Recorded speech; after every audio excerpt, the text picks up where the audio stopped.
welcome. If you've met me or haven't met me, my name is Lauren Wells. I'm one of the co-founders of Seveney Investments, and I'm here today with Chris, the CEO of Seveney Investments. Welcome. Thanks for Thank joining us. you. Good afternoon. Thanks for taking the time out of your guys' day to learn a little bit more and do a little bit more of a deep dive into our due diligence process.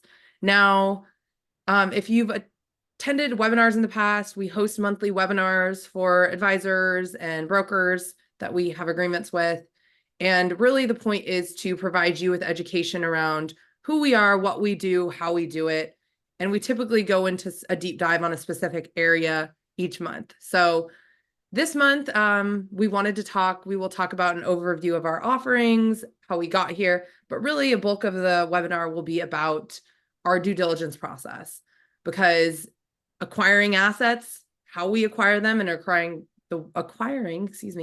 the right assets is really a crucial component of what we do, and knowing when to say no to specific assets. So with that being said, let's go ahead and get started. So who we are and what we do. We are a real estate investment company that focuses on buying performing and non-performing mortgage notes secured by single-family homes throughout the United States. We like to say we fix and flip mortgage notes. If you were at the conference last week, you heard me talk about how we are purchasing these notes at a discount, typically 40 to 60%, rehabilitating them, the borrower getting them performing, which increases the value, and then selling them back on the secondary market for a profit. All of these assets also have significant equity coverage, which we'll talk about later. We have a in-house team with over 7 decades of real estate experience and several decades in specifically mortgage notes, which is very niche. So now we want to talk about kind of how we got here really quickly. I'll kind of just go through this. We do have a whole webinar on this. If you want to see that, I can send that to you. Let me know. But basically, Chris and I both come from the W-2 world, different sides of it. I was in software sales, Chris an engineer. Both created our own portfolios, networked our way into mortgage notes and found it to be a very attractive asset class for us, because it was secured by physical real estate. It was that mailbox money, as they called it in all of the books or conferences that you would attend about specifically what it was. And together we met at a conference and decided to partner together, going through over 600 deals, 5 previous funds, and realizing that this asset class isn't something that, most of you, maybe when you've heard me speak at past conferences or past webinars, it might have been the first time you've ever heard of someone doing this in this capacity, in this way. And that's because it's typically you have your BlackRock, Blackstones, and then you have your individual investors who might do this on the side. It's not something that is widely available and accessible. And that was really kind of the launch behind our current offerings, our Reg A, making it available and accessible to the masses with a low barrier to entry. And again, no accreditation barriers as well. And then the Reg D as well for people who might be familiar with real estate or looking for that passive income. So let's go ahead and talk about that. So right off the bat, here are 2 offerings. You have your Reg D, accredited investors only, a 3-year hold. Depending on the investment amount, that will dictate the return. So 9 to 11 on the Reg D. Those are different share classes available. We do our custody at RBC, Schwab, CNB, working on Fidelity, and quite a few others. Drop them if you have any questions or ones I didn't name. There's a lot of them. Reg A, same thing, accredited, non-accredited, 4 years, $5,000 minimum. We do offer bonus shares starting at $25,000, which increases your IRR anywhere from 8 to 10%, depending on investment amount. And, this is great for qualified accounts that might have, $15K sitting on them. So offering highlights. So it is open, like I said, to both qualified and non-qualified accounts. The dividends are paid monthly. So to kind of give you an example of how fast we put this money to work, investors who invest money this month, the month of May, their stock is issued the 1st of June, so the first of the following month that they invested, and their first dividend is received July 1st. So kind of, and then monthly thereafter. We don't have any additional leverage. We have not taken on any additional leverage in our past 5 offerings and do not intend to. Equity coverage. I talk about this a lot. Chris and I, it's a big part of our due diligence process, as Chris will speak to in a little bit. And, allows for any fears around, oh, is the market going to, or is our housing prices going to drop? How does that affect you guys? So really, you have that collateral coverage. It's not a blind pool. We have just under 100 assets valued at over 56 million and are continually deploying capital into assets on a monthly basis. We don't have any fees, management, acquisition, disposition. We win when our investors win. So our money is made on the upside after investors get paid. And then from a tax perspective, there is that tax alpha, no dealing with the dreaded K-1s that don't come till October of the following year. It is a 1099 dividend form. They are qualified dividends, so long-term capital gains. And if you're looking to, how does that affect your client? It is taxed at a lower threshold than ordinary income tax. And as always, disclaimer, to check with a CPA. One thing I'll just add, Lauren, is the 93 assets between both offerings, they invest in the same assets. It's the same entity that enter into that company. So it's not 2 separate pools of assets. So quick run through of how we make money in note investing. This is that fix and flip, buying loans on single family homes at a discount, anywhere from 40 to 60% of market value. Negotiating a payment schedule with the borrower. About 90%, 95% of our portfolio will go through this top path here, where we send a demand letter, which essentially is the first step in the foreclosure process and gets the borrower to come to the table in 95% of the time. So borrower comes to the table, we work with them typically on the arrears, we do not touch the interest rate, and put them on a trial payment plan, get them paying. Once that trial payment plan is complete, we season the loan with another 6 to 12 months of payments, and then we are able to consider that loan as performing and sell it back on the secondary market at a higher margin. The property can also be sold by the borrower, or they refinance and pay off the loan. The lower avenue here, you can see the lower path, avenue, whatever you want to call it, is taking ownership of the home. So when we send that demand letter, which again is our first step after we board and send them their, hey, we're your new borrower or new lender letter. If they decide they do not want to work with us for whatever reason, then we will proceed with foreclosure. Again, this is such a small percentage of our portfolio, and it really comes down to our due diligence process. And then from there, we typically don't take back the property, is not our intent. One thing about Seveney is we are hyper-focused. We're not chasing shiny objects. We are focused on the fix and flip of mortgage notes, not the take the ownership of the home and keep it as an REO. If we ever take back properties, typically they are liquidated by a REO, national REO company that has partnered with us to liquidate. So due diligence. This is what you're really here for. And so I'm gonna let Chris, I'm gonna let you talk about this, but just to preface, again, the biggest part of what we do really rests on the due diligence that we do on the specific assets, being able to cherry pick, being able to do a deep dive, like we're going to talk about here shortly, on the assets and see, do we want to pass on this? Does this make sense? What is the risk here? So with that, Chris, take it away. Hey, thank you, Lauren. And I'll try and go through this at a high level on things. And the first step in buying that mortgage note is bidding on the asset. And it's very similar to buying a home process, which most people are very familiar with.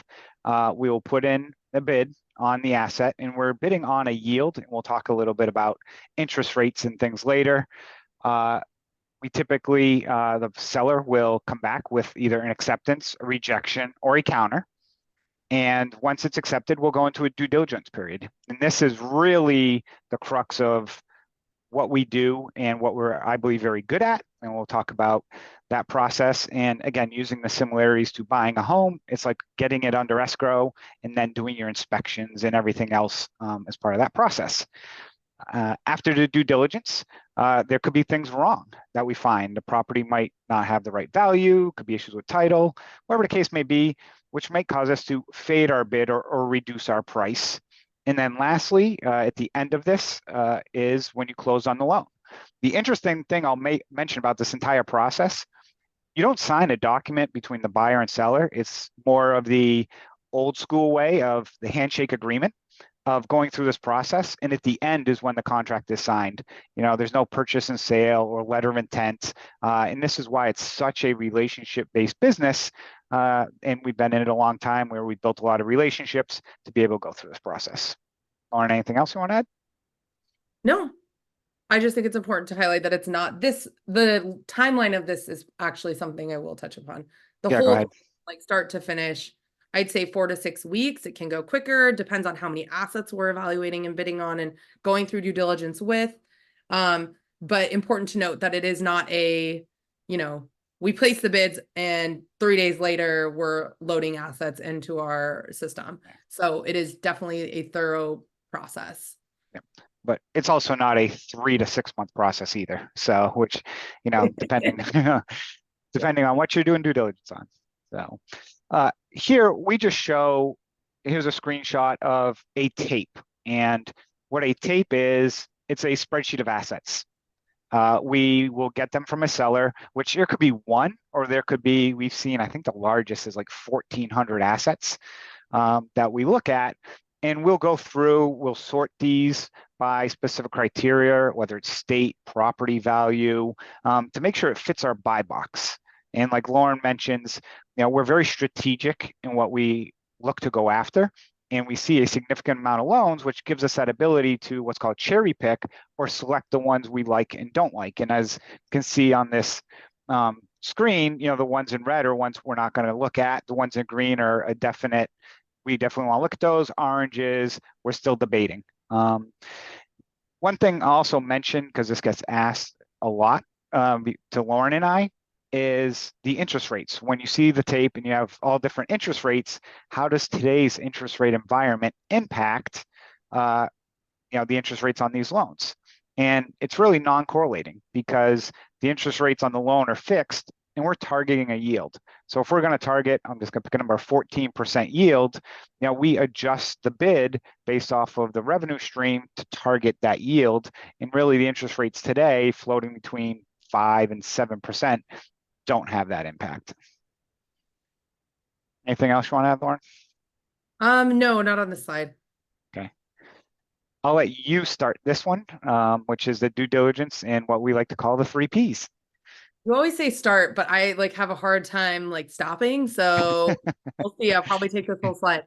I haven't talked about this in depth at any of the conferences or places that you might have heard me speak about what we do. But this is really kind of our, I guess you could say, secret sauce that isn't so secret because we tell everyone how we do it. There's just a lot more that goes into it than people would imagine. So really, aside from legal, which is on the next slide, looking at the property, the person, and the predicament, and I kind of want to work backwards here. The predicament, because this is probably the biggest misconception when it comes to what we do, is that people wake up and they decide they're not going to pay their mortgage today. Really, it comes down to health, death, divorce, job loss, or some sort of situation that popped up that stopped them from making payments. Excuse me. And here's where we review servicing notes. So the servicer is the person who is collecting payments on behalf of the lender. They could be the same person if they're licensed as a servicer, but typically it is not. So we review the servicing notes. So this will show us payment history. It'll show us when they stopped paying, any calls or outreach that the lender did. So it's kind of this two-way street in that you would assume, because growing up, I was when you buy a house, if you miss a mortgage payment, the bank is coming, they're taking your home. That was literally my belief. And then I got into this industry and realized that it doesn't really work that quickly or like that. Banks are great at creating debt. They're not great at managing it. We see this all the time where a borrower will have fallen behind. They will reach out to their lender to coordinate some sort of repayment plan or see what their options are. And the lender will drop the ball or take 4 months to get back to them, causing them to fall further behind. So really reviewing the servicing notes, the communication that happened between the lender and the borrower. Did the borrower reach out to try to, get caught up? What was the lender's communication back? It really paints a good picture of the borrower's ability and desire to get back on track. And that's probably I'd say the most important, aside from the equity in the property and legal. So then we're looking at the person. So the predicament is a specific situation. The person is their financial history, their criminal history, their payment history. Have they filed bankruptcy 3 times in the past? Do they have a rap sheet 10 pages long? Did they get caught up? And then have they fallen behind more than once? Or is this the only time they've been behind? So we also skip trace and run data on each individual as well. So it's kind of a background check, I guess you could say, on the person. And then the property, I talk about equity. I talked about it earlier. Looking not only at the value, we get eyes on each property. We don't just trust Zillow to tell us this property is worth $1 million. Trust but verify what the seller told us. So we're getting eyes on the property, getting values from someone who's seen it. And we'll talk about why that's important later with a beautiful case study. We also look at the condition. We look at the, position of the note. If it was listed as a first position, is it indeed first position? Are there any outstanding taxes? Is title clear? Is the person on the deed, the person on the note and the mortgage? Do those align? Very important. If you're saying something is secured, you better make sure that's the same person on each document. So really, here we go. I took over, like I said, the whole slide. So property, person, and predicament are really the 3 things that we look at after we've entered into this escrow period with the seller. Anything to add? Nope, you covered all of it. So good job. So one of the things that Lauren mentioned is that's a very important part of due diligence is that legal standing.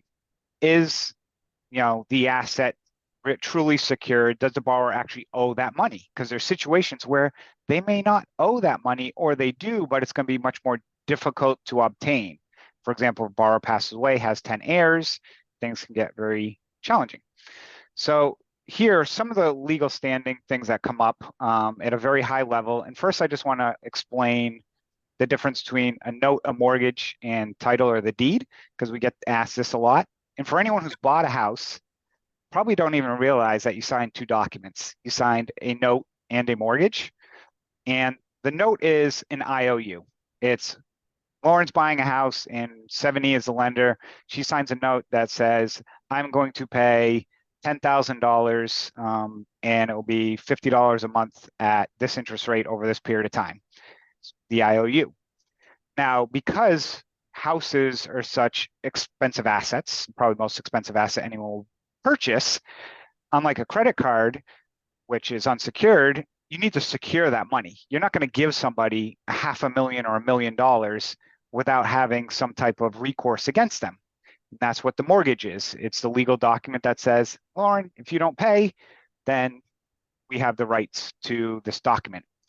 Having that attorney review is so critical, and having an attorney in that state who practices this is what we do on every single loan, because there's things that can go wrong, which we've listed here in regards to things that could, and I'm not going to list every single one of them, but there's a lot that comes into play here between, incorrect legal descriptions, bankruptcies, statute of limitations, and it's not something that you want to rely on yourself. We have, like I said, a treasure trove of attorneys we worked with over time that know the laws and keep us updated on the laws as well, which is so critical because a new case law could come out next week while we're bidding on an asset. And it's important to understand that information as we move forward along the path. So, Lauren, anything else you want to add on the legal standing? No, just making sure that it is still collectible, statute of limitations hasn't run out, this is, while the property, the person, and the predicament are important, this is like our legal right to collect payment. So making sure that all the ducks are in a row here. We work with attorneys in all states, multiple that we've worked with in all states. So having them on our team as vendors, not in-house, is really important in our success in acquiring the right assets. Yeah, and the other thing I'll mention is because we've done 600 plus loans, when we get due diligence packages, we can look through now and understand some of these where we don't have to go spend the $300 or $250 on an attorney because we've seen, this instance happen in the past, which could also automatically exclude it, which, when you're looking at a lot of assets, that is something that can, add to your. Yeah, it helps us easily exclude more. Yep. And then not. So want to walk through two case studies here that we passed on one of them to show you kind of why the due diligence is so important. If we, for example, you'll see here. Yep. So this was an asset up in near actually my hometown up in Massachusetts. And this was an asset about $250,000 owed, and they were significantly behind, $100,000 behind on their mortgage. And we had it accepted at $195,000 based on a property value of $310,000. And after it got into agreement, this was an area where it's a very desirable area across from a lake. We ordered a title report, and we also sent somebody out to look at the property. And as you can see in the picture, hopefully, there's a large, half the siding is open, and that's actually insulation, and you could literally stick your hand into the house from that side. And then house was vacant, and through the windows you could see there's no flooring, no bathroom. The house was vacant, house was in non-livable condition. Now, I don't believe the seller knew this, and what they did is they took their valuation based off of the house next door, which sold 6 months prior for $310,000. It was the same square footage, but that house, when you looked at on Zillow, was completely renovated. All new floors, new kitchen, new everything. So this house was not a $310,000 house. It was completely repaired. It was more like a $200,000 house. Now, with it being vacant, and then when we ordered title, there are also title issues, which would have delayed the legal costs of things and everything that was going on with this property. It did not make sense. So this was one that, like Lauren said, we would have had to foreclose, would have had to fix this up, secure it. And that's not what we focus on in our business. I've done lots of construction in my past life, and constructing something from across the street is difficult, never mind from 400 miles away. So as part of our due diligence, we made the wise decision just to walk away from this asset. Anything else you want to add, Lauren? No, I think it just shows that how, again, not relying on what we see on Zillow and trusting but verifying the value is getting eyes on the actual property is of utmost importance in part of our due diligence. Yeah, one of the other things I'll mention too is we see several $100 million a week in assets. So we are not forced to buy assets. We're not pushing the envelope on assets to make deals. We are very selective as part of our due diligence.